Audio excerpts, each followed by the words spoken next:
It's the rumor that just won't go away. Could Google come out with a phone? We asked two experts, Dan Fromer from the Business Insider and Andrew Nusca from ZDNET. Try GoToMeeting free for 30 days. Visit gotomeeting.com/techpodcasts.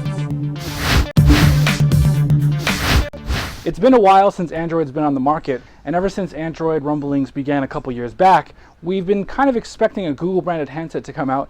Now the rumors have intensified, with Gizmodo saying pretty much unequivocally that it's going to happen next year. Now, Dan, you wrote up a pretty lengthy article on this. What's your sort of appraisal of the situation? You know, when there's smoke, there's fire with this kind of thing. This is not just something that's been sourced to one place now. This is coming from all over the place. So it seems like that Google may be working on something here.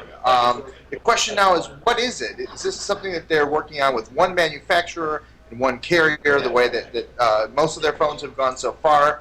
Is this something like an iPod Touch, where it's not going to have cellular subscription? It's only going to be on sale to consumers for VoIP access? Right now we're at a stage where there's a lot more questions than answers, I'd say. Well, so Andrew, in a case like this where they already have Android sort of established, I mean, do you think it really behooves them to really come out with a handset, or is this, I mean, does Google need this essentially? You know, I don't think they do, actually. When I first heard the announcement, I was wondering, why would Google want to get into the very difficult, but not a whole lot of big margin hardware business? I mean, if you're going to use handsets as a vehicle for your services, why wouldn't Google just let the hardware manufacturers do their thing? Yeah, I mean, that's sort of the question on my mind too, Dan. I mean, is there any easy answer to that at this point, or I mean, if you had to be Google, I mean, what would be your kind of rationale? No, he's absolutely right. There's no reason for them to do this. Well, okay, there's two reasons. One, if they really have come up with the best phone ever made, if they could pull something out and it would have the same impact on the industry that the iPhone did when Apple first showed that up, then okay, maybe Google should go into the cell phone business. I don't think that's going to happen. The other thing is, if they had some crazy free all-you-can-eat phone and internet service, something that would reduce the cost of the service from $70, $80 a month to a lot less. That's also unlikely. I mean, they have a deal they can resell Sprint services because of their investment in Clearwire, but I can't see them being able to sell them for really cheap. So those are two far-fetched things. In the long run, no. Well, I don't know about the long run, but for right now, it does not make sense for Google to do something like this. Their goal as an advertising company is to get as many people using the mobile web as possible, and right now that means not competing with their own partners. Yeah, it's definitely an interesting move if it actually happens. I mean, Andrew, is there any possible good scenario you could see for Google, other than maybe the ones Dan outlined, or is there, I mean, is everyone just kind of scratching their heads at this point and saying, you know, what?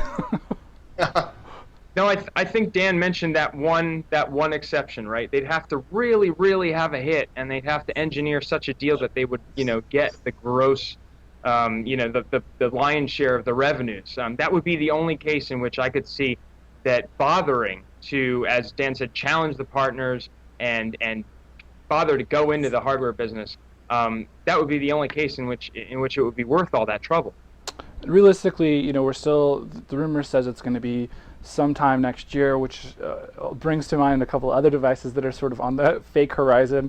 The Apple tablet, of course, the pink phone from Microsoft, the Courier from Microsoft. Lots of these sort of questionable No longer the Crunch Pad. No, yeah, exactly.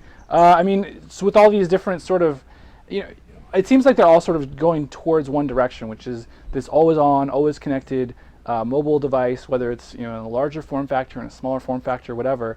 I mean, realistically, if Google does come out with this, how do you think their partners would perceive it, Dan? I mean, would it really cripple Android as a real viable platform? Maybe not, because Android is open source, and vendors like Motorola and Samsung and others, they already know they can do whatever they want with it. They may be less likely to trust Google, but Google's Google. They probably don't care that much. I mean, part of the whole purpose for any of this is just to disrupt Microsoft from the beginning. And if someday Google thinks they can get enough advertising revenue per user, maybe, and they think the Google brand will sell more phones, maybe it's a good thing for them to do it. But right now, there's still a lot of Microsoft is going to be pushing Windows Mobile 7 very heavily at some of Google's Android partners, and it's just as quickly as Motorola and Samsung and Sony Ericsson have said, yeah, we'll make a Google phone. Next year they could say, all right, well, We're done with that. Yeah, the end of the Google phone. Andrew, I mean, any final thoughts on this? It just kind of, I guess we're kind of all in a little bit of head scratching mode since, a lot of people said that T-Mobile G1 when it was announced was going to be a Google handset, and then since then, of course, this rumor just keeps coming up and coming up and coming up. I mean, any final thoughts on this whole situation? Sure. We got to remember that Google is a services company, and the more we move into the cloud, the better it is for them, right? So, I guess the moral of the story is don't focus too much on the hardware. Just focus on all the ways Google's getting you to use their services and enter into their part of the cloud. It'll be interesting to see what's going on. Andrew Nusca from ZDNET, thanks for coming on the program. Really appreciate it. Also, Dan Fromer from the Business Insider, thanks for coming on the show as well. I'm Randall Bennett. Don't forget, you can catch us on iTunes. We're on YouTube. Thanks to our partners like Mevio, who's really been pushing us out there. We really appreciate that so much. And we'll see you next time. Distribution services provided by Tubemogul. Video distribution and analytics, tubemogul.com.